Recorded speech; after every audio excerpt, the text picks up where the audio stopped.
Good morning friends, welcome to shorthand helpline.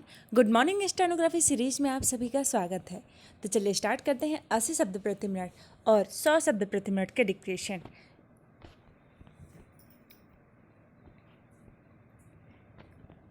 आज का dictation Dainik Jagran से न लेकर के हिंदुस्तान से लिया गया है, क्योंकि दैनिक में लगभग फिक्स वर्ड्स होते हैं 430, 429 या फिर मैटर भी लगभग सेम होता है, तो इसलिए आज थोड़ा सा अलग करते हुए हिंदुस्तान से लिया गया है। आई होप आपको बहुत पसंद आएगा। तो चलिए स्टार्ट करते हैं 80 शब्द प्रति मिनट डिक्टेशन। स्टार्ट होगा 4 सेकेंड बाद।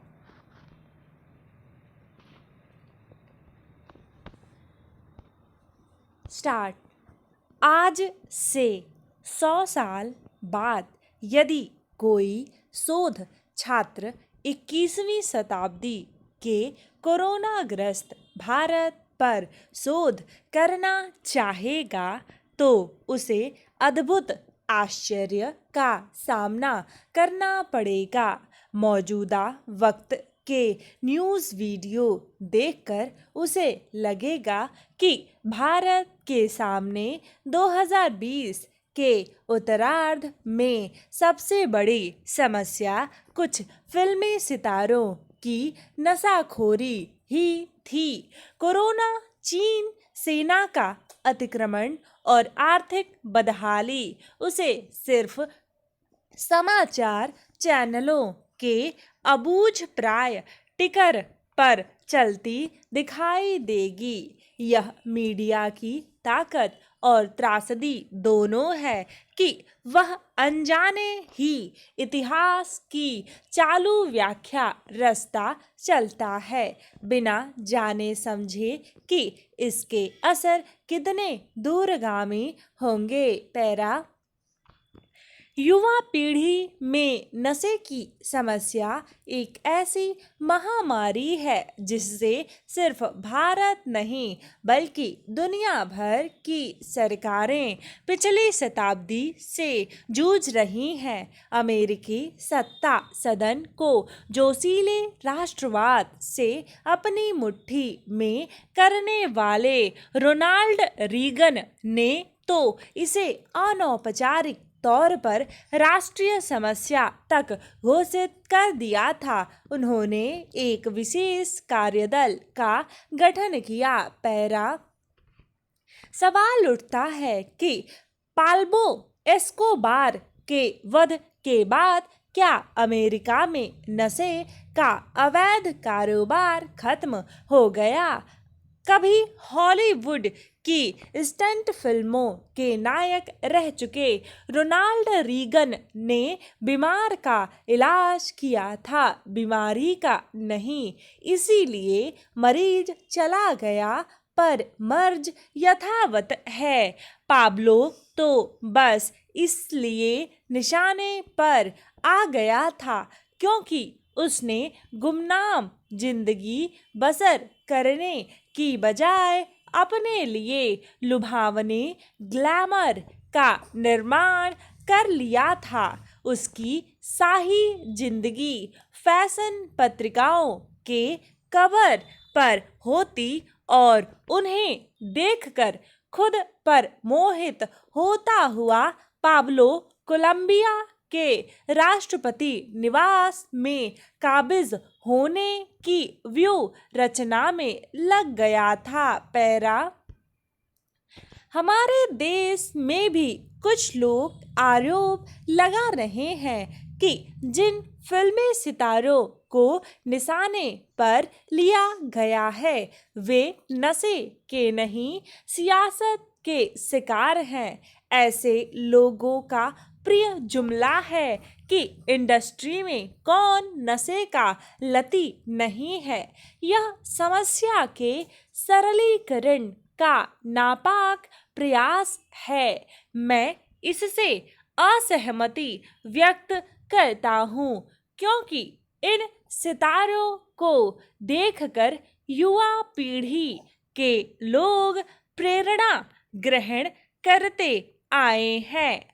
हम जब छोटे थे तब अक्सर किसी लड़की के बाल छोटे होने पर कहा जाता कि उसने सीने तारिका साधना से प्रेरणा ग्रहण की है।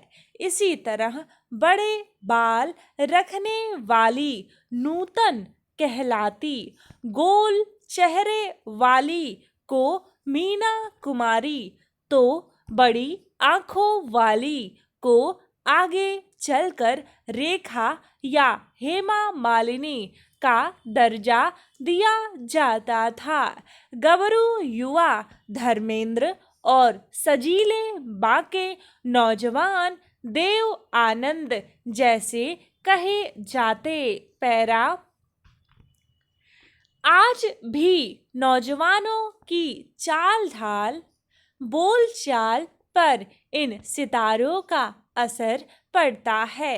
अमिताभ बच्चन के तमाम संवाद वर्षों बीत जाने के बावजूद लोगों की जुबान पर ताजा स्वाद की भांति कायम है। सलमान का शारीरिक सौष्ठव जिन संचालकों की रोजी रोटी चलाता है, तो आमिर या शाहरुख के नए लुक के लिए हेयर ड्रेसर इंतजाम करते हैं। मुंबई में जो लोग धरपकड़ के दायरे में हैं, वे सिर्फ इसलिए निशाने पर आए क्योंकि एक सिने स्टार ने आत्महत्या कर ली थी। 80 शब्द प्रति मिनट डिक्टेशन समाप्त हुआ। यह डिक्टेशन 6 मिनट का था 80 में, क्योंकि ये दैनिक जागरण से नहीं हिंदुस्तान से लिया गया था और थोड़ा सा डिफ़िकल्ट था। तो डिफ़िकल्ट तो होगा ही जब हम एक प्लेटफॉर्म से दूसरे प्लेटफॉर्म पर जाएंगे, यानी कि दैनिक छोड़कर अगर हम हिंदुस्तान लिखने का प्रयास करते हैं तो थोड़ी सी स्टार्टिंग में डिफ़िकल्टीज़ होगी।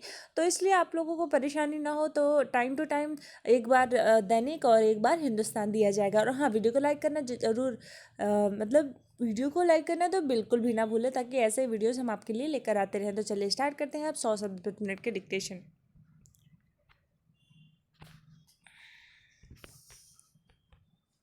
स्टार्ट। आज से 100 साल बाद यदि कोई शोध छात्र 21वीं शताब्दी के कोरोनाग्रस्त भारत पर शोध करना चाहेगा, तो उसे अद्भुत आश्चर्य का सामना करना पड़ेगा। मौजूदा वक्त के न्यूज़ वीडियो देखकर उसे लगेगा कि भारत के सामने 2020 के उत्तरार्ध में सबसे बड़ी समस्या कुछ फिल्मी सितारों की नशाखोरी ही थी। कोरोना, चीनी सेना का अतिक्रमण और आर्थिक बदहाली उसे सिर्फ समाचार चैनलों के अबूझप्राय टिकर पर चलती दिखाई देगी। यह मीडिया की ताकत और त्रासदी दोनों है कि वह अनजाने ही इतिहास की चालू व्याख्या रचता चलता है, बिना जाने समझे कि इसके असर कितने दूरगामी होंगे। युवा पीढ़ी में नशे की समस्या एक ऐसी महामारी है जिससे सिर्फ भारत नहीं बल्कि दुनिया भर की सरकारें पिछली शताब्दी से जूझ रही हैं। अमेरिकी सत्ता सदन को जोशीले राष्ट्रवाद से अपनी मुट्ठी में करने वाले रोनाल्ड रीगन ने तो इसे अनौपचारिक तौर पर राष्ट्रीय समस्या तक घोषित कर दिया था। उन्होंने एक विशेष कार्यदल का गठन किया। सवाल उठता है कि पाब्लो एस्कोबार के वध के बाद क्या अमेरिका में नशे का अवैध कारोबार खत्म हो गया? कभी हॉलीवुड की स्टंट फिल्मों के नायक रह चुके रोनाल्ड रीगन ने बीमार का इलाज किया था, बीमारी का नहीं। इसीलिए मरीज चला गया पर मर्ज यथावत है। पाब्लो तो बस इसलिए निशाने पर आ गया था, क्योंकि उसने गुमनाम जिंदगी बसर करने की बजाय अपने लिए लुभावने ग्लैमर का निर्माण कर लिया था। उसकी शाही जिंदगी फैशन पत्रिकाओं के कवर पर होती और उन्हें देखकर खुद पर मोहित होता हुआ पाब्लो कोलंबिया के राष्ट्रपति निवास में काबिज होने की व्यू रचना में लग गया था। हमारे देश में भी कुछ लोग आरोप लगा रहे हैं कि जिन फिल्मी सितारों को निशाने पर लिया गया है वे नशे के नहीं, सियासत के शिकार हैं।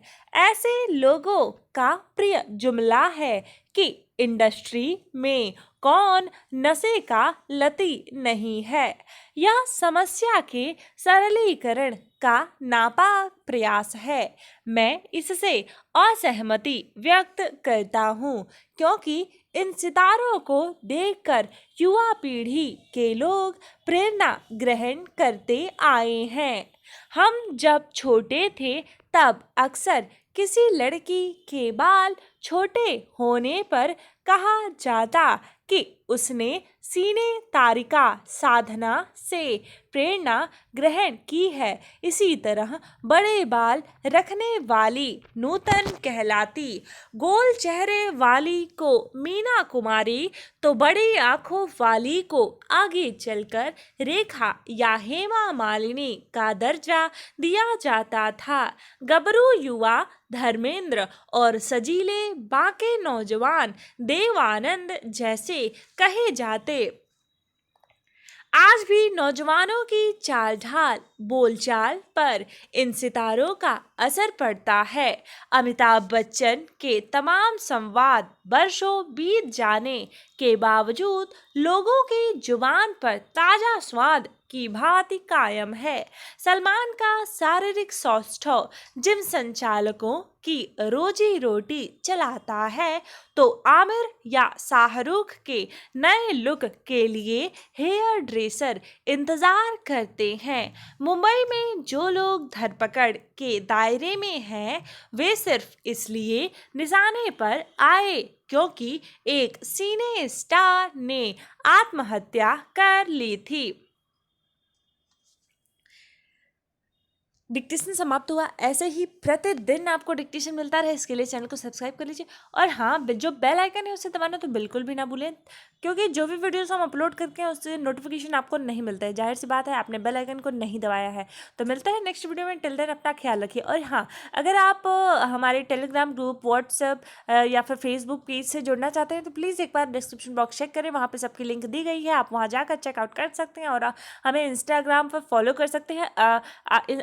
इसके आउटलाइन इंस्टाग्राम पर भी शेयर की जाती है, तो आप हमें इंस्टाग्राम पर फॉलो करें। मिलते हैं नेक्स्ट वीडियो में। टिल देन अपना ख्याल रखिए। धन्यवाद।